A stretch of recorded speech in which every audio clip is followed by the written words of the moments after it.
Tega, seorang kakek melakukan pemerkosaan terhadap cucunya di sebuah kecamatan di Aceh Utara. Kakek sempat menghilang pasca kejadian. Akhirnya berhasil ditangkap Satuan Resmob Polres Aceh Utara di kawasan Aceh Timur pada Kamis pagi. Seorang kakek asal Aceh Utara, terpaksa harus berurusan dengan hukum karena tega melakukan pemerkosaan terhadap cucunya sendiri. Tindakan ini dilakukan sang kakek kepada cucunya dengan modus menjemput korban dari sekolahnya untuk bermalam di rumah karena kondisi neneknya sakit.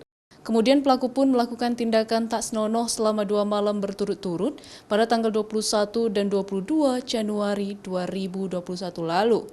Korban pun kemudian melaporkan tindakan sang kakek ke orang tuanya dan kemudian pihak keluarga melaporkannya ke Polres Aceh Utara. Terjadi 2 kali, yaitu tanggal 22 Januari, 21 Januari, dan 22 Januari. Kejadiannya pada saat malam hari.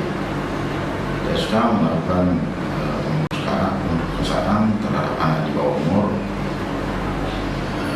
Kemudian pada saat itu korban melaporkan pada orang tua, kemudian orang tua merasa keberatan melaporkannya kepada pihak kepolisian.